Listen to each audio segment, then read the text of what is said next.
Halo anak-anak, salam sehat. Selamat berjumpa kembali dengan Pak Aris. Pada kesempatan kali ini kita akan belajar indahnya kebersamaan. Tematik kelas 4, tema 1, subtema 1. Muatan pelajaran Bahasa Indonesia, IPS, dan IPA. Nah, kita akan melihat inilah peta wilayah negara Indonesia. Di situ ditampilkan ada keberagaman. Nah, lalu bagaimana keberagaman yang ada di Indonesia itu kita akan lihat selanjutnya. Keberagaman budaya bangsaku. Tahukah kamu bahwa Indonesia terdiri atas banyak pulau, suku bangsa, tarian, rumah adat, serta agama? Ayo kita cari tahu lebih jauh tentang keberagaman itu. Indonesia terdiri atas berbagai macam suku bangsa dan budaya, namun tetap dalam satu wadah negara kesatuan Republik Indonesia. Keberagaman tersebut merupakan anugerah dari Tuhan Yang Maha Esa, dan kita wajib mensyukurinya. Berikut adalah bacaan tentang keberagaman budaya Indonesia. Pawai budaya. Paragraf pertama. Pawai budaya sangat menarik bagi warga kampung Babakan. Pawai ini selalu menampilkan keberagaman budaya Indonesia. Udin dan teman-teman tidak pernah bosan menanti rombongan pawai lewat. Tahun ini mereka datang ke alun-alun untuk melihat pawai tersebut. Kakek Udin pun terlihat sabar menanti. Terdengar suara gendang yang menandakan rombongan pawai semakin dekat. Paragraf kedua. Di barisan pawai terdepan terlihat rombongan dari Maluku. Rombongan laki-laki mengenakan kemeja putih, jas merah, dan topi tinggi dengan hiasan keemasan. Rombongan perempuan mengenakan baju cele. Baju ini terdiri atas atasan putih, berlengan panjang, serta rok lebar merah.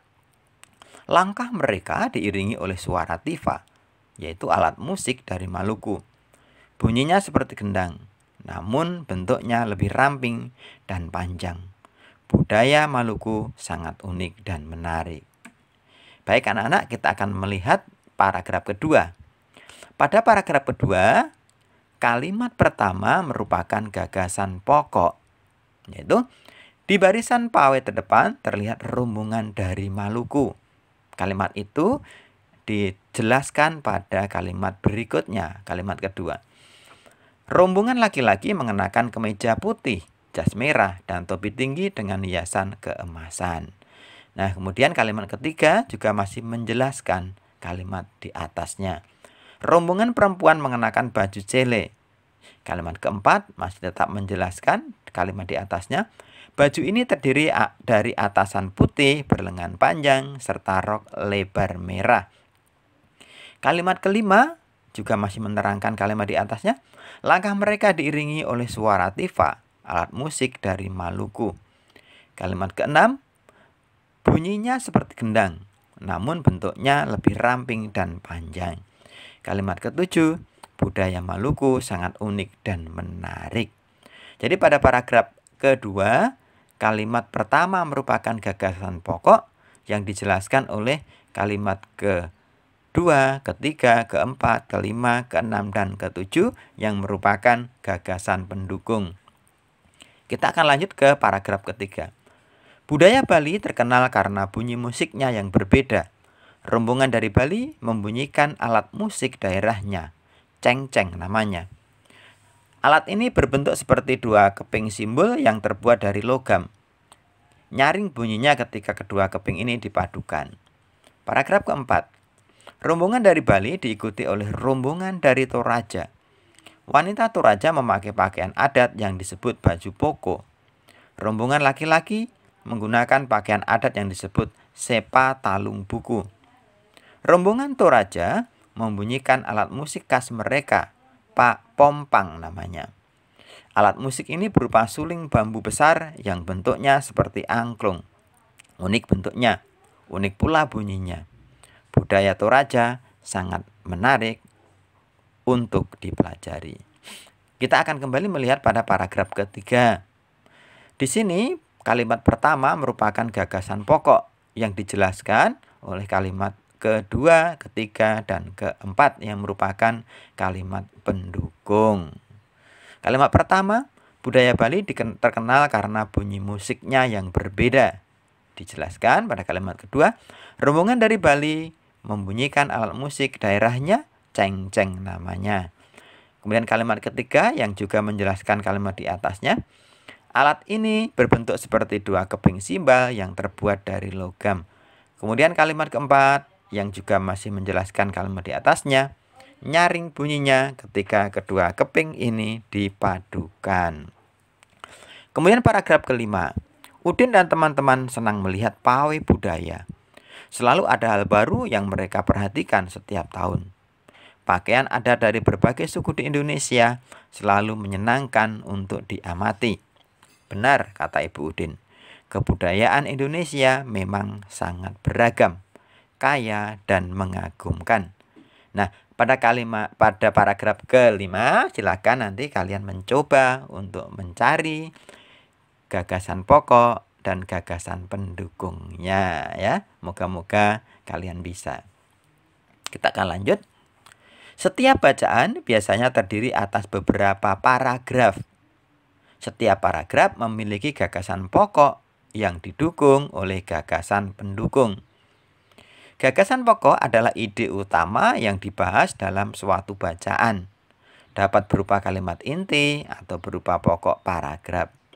Gagasan pendukung adalah uraian atau tambahan informasi untuk gagasan pokok.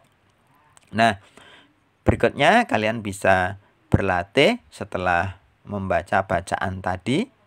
Nah, di sini ada nama siswa, daerah asal, ciri khas daerahnya. Kamu bisa melanjutkan untuk berlatih. Kemudian berikutnya, perbedaan yang ada pada setiap daerah di Indonesia merupakan suatu anugerah dari Tuhan yang patut kita syukuri. Nah, sekarang tuliskan pada kolom berikut apa yang telah kamu lakukan untuk menghargai perbedaan yang ada. Di sini ada satu contoh sikap menghargai keberagaman, yaitu bermain bersama dengan teman yang berlainan agama. Nah, sekarang giliran kalian untuk mencari contoh sikap yang lain. Silahkan dicoba ya. Berikutnya juga masih ada. Kamu juga bisa menuliskan contoh-contoh sikap tidak menghargai, yaitu lawan dari sikap menghargai. Di sini ada satu contoh sikap tidak menghargai keberagaman, yaitu satu, bermain hanya dengan teman yang satu suku bangsa saja. Berarti dalam berteman itu memilih-milih teman, yang itu merupakan sikap yang tidak baik. Silakan dilanjutkan. Sukses selalu. Sebagai anak Indonesia, aku merasa bangga terhadap keberagaman yang ada. Menghargai perbedaan merupakan wujud dari semangat persatuan dan kesatuan. Dan ini kalau dihubungkan dengan sila-sila Pancasila, ini sesuai dengan Pancasila, sila ketiga, yaitu persatuan Indonesia. Kita akan lanjut. Selain kaya akan budaya, tarian, dan makanan khas daerah, Indonesia juga kaya akan jenis alat musik. Berikut adalah alat musik yang dimiliki oleh berbagai suku di Indonesia. Cara memainkannya juga berbeda-beda. Yang pertama di situ ada kecapi. Kecapi berasal dari Jawa Barat. Dimainkan dengan cara dipetik. Kemudian ada juga angklung yang berasal dari Jawa Barat. Dimainkan dengan cara digoyangkan. Nah, coba angklung itu terbuat dari apa coba? Berikutnya saluang, berasal dari Sumatera Barat, dimainkan dengan cara ditiup. Kemudian berikutnya di situ ada gendang yang berasal dari daerah Jawa Barat dan juga beberapa daerah di Indonesia, serta tifa dari Papua yang dimainkan dengan cara dipukul. Nah, anak-anak, kalian masih bisa mencari alat musik dari daerah-daerah yang ada di Indonesia. Di sini kamu bisa berlatih, misalnya satu, suling, ini dari daerah Jawa Barat. Kemudian penjelasannya, cara memainkan dan cara menghasilkan bunyi. Alat tersebut dimainkan dengan cara ditiup sehingga menimbulkan getaran udara dalam suling. Getaran tersebut menghasilkan bunyi. Silakan untuk nomor 2, 3, 4, dan 5 diisi sebagai bahan untuk berlatih. Indonesia memiliki keberagaman suku, bangsa, sosial, dan budaya. Keberagaman di Indonesia terikat oleh rasa persatuan dan kesatuan.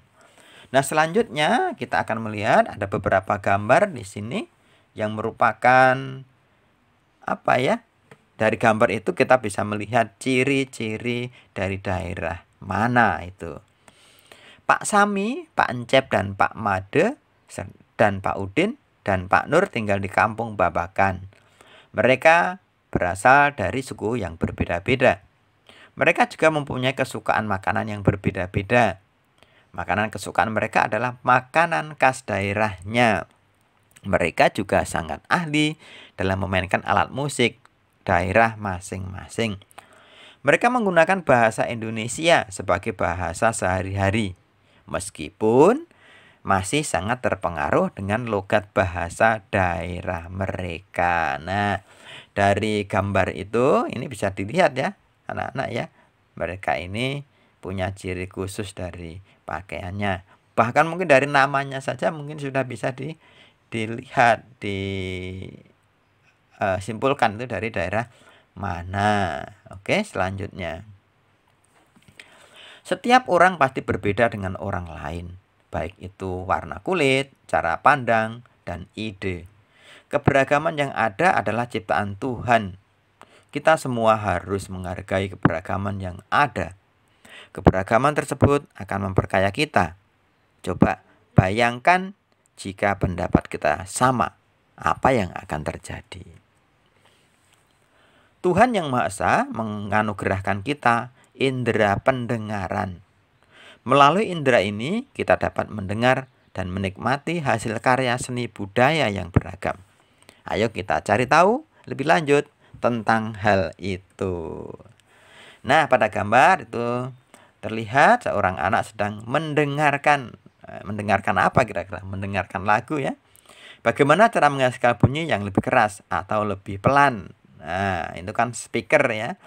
Kalau lebih keras ya tentunya volumenya diperbesar. Lebih kecil volumenya juga diperkecil.